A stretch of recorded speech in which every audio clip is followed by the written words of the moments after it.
Before the red earth had even swallowed Chief Adaeze Nwosu's coffin, his 3 daughters were already fighting over his bones. Not quietly, not privately, in front of the whole village, in front of the elders, in front of the ancestors who were still watching. The funeral canopy shook with their voices. Women covered their mouths. Men looked away in shame. Because in Igbo land, they say, Onye wetara oji, wetara undu. The one who brings kola brings life. But that day, his daughters brought only war. And what the war would uncover would destroy 3 women who thought they knew everything about their father. Chief Nwosu did not build his wealth by accident. He rose from a boy who hawked groundnuts on the roadside to a man who owned 3 buildings, a logistics company, and land stretching past the horizon. The village called him Adaeze, king of money. He was generous to strangers, quiet at home, and deeply private about the things that mattered most to him. He had no son, only 3 daughters from 2 women. And he carried a secret so heavy that he refused to share it with any of them while he was alive. He saved it for after. He saved it for the will. Chidinma was the eldest. She had her father's sharp eyes and her mother's sharper tongue. For 20 years, she had positioned herself as a loyal daughter, attending every meeting, signing every document, reminding everyone who the firstborn was. She believed the estate was already hers. She had already made plans. She had already told her husband. She had already told her friends. In Yoruba, they say, Nitoba yontoto koni yomo. The one who eats beyond their portion will eat no more. But Chidinma had never learned that proverb. She was too busy counting money that was not yet hers. Adaeze was named after her father. She never forgave him for it. She had grown up watching her elder sister receive every first, every opportunity, every praise, every seat at the table. She was brilliant. She had a master's degree. She had run one of her father's companies for 7 years. And yet, at every family gathering, she sat in the second chair. The bitterness had cuddled inside her like palm wine left in the sun. She did not come to the reading of the will with grief.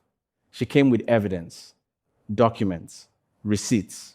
Because Adaeze had been preparing for this battle long before their father closed his eyes. Ngozi was the last born, the quiet one, the one who lived far from the family compound, tending a small school for children in a village no one cared about. She arrived at the funeral in a plain black wrapper, no jewelry, no entourage.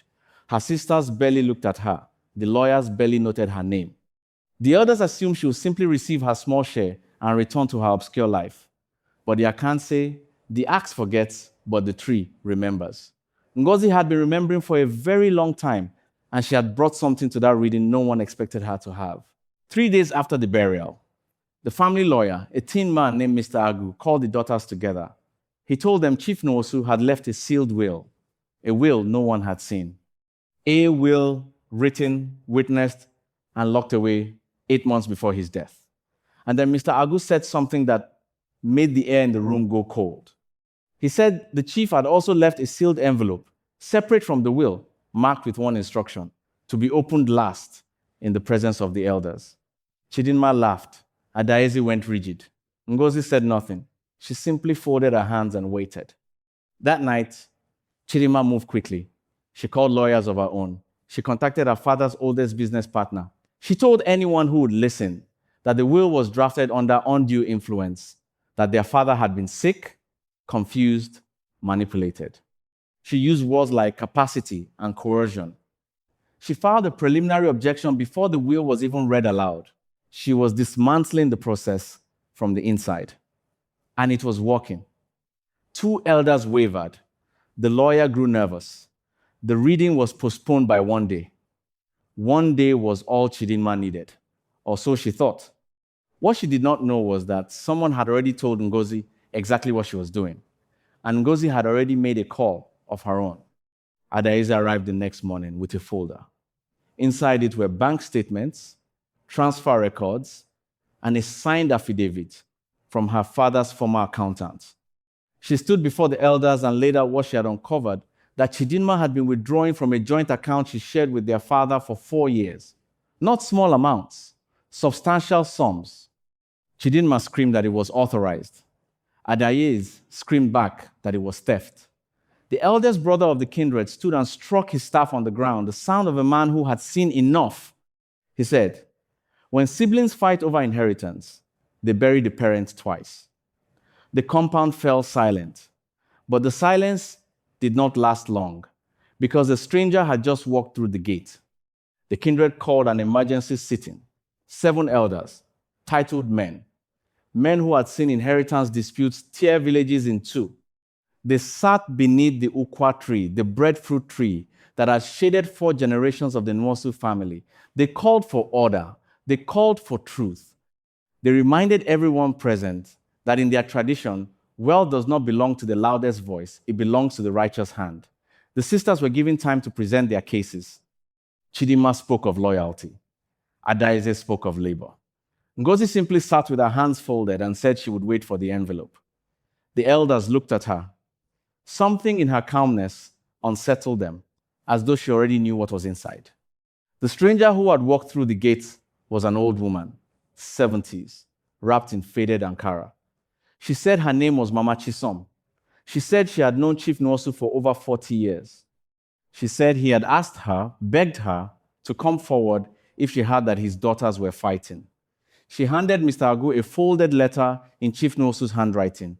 It was not legal. It carried no court weight. But the eldest elder took it and read it quietly. His face changed. He looked at Ngozi. Then he looked at the sealed envelope. He said, in a voice barely above a whisper, "Open it now. Open it before God and the living." Mr. Agu broke the wax seal. The paper inside was a single typed page with a handwritten signature at the bottom. Chief Nwosu's signature. The lawyer read it once to himself. His face gave nothing away.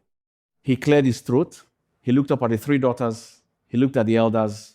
He said, and the compound was so quiet that even the wind seemed to stop. He said, "What this document contains will require each of you to reconsider everything you believe about your father, about this family, and about what was owed to each of you."